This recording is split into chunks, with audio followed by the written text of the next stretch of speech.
Hey guys, welcome to my channel. In this video, I'm gonna show you how you can unlike all your Facebook pages at once. So it's super easy and we will make sure you get it right.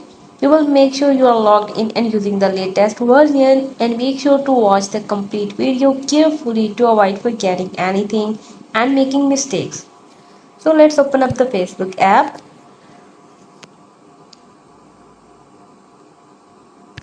Tap on the menu icon.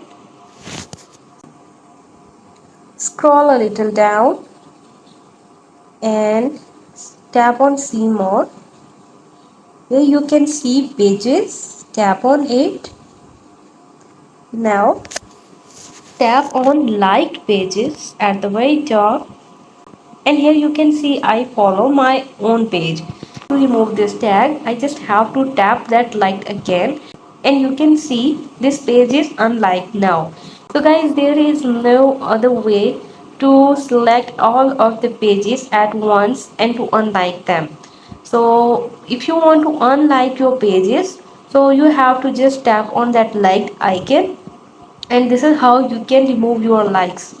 So hope you guys like my video, and please consider showing your support by commenting, liking, sharing and subscribing to my channel for more valuable content in the future.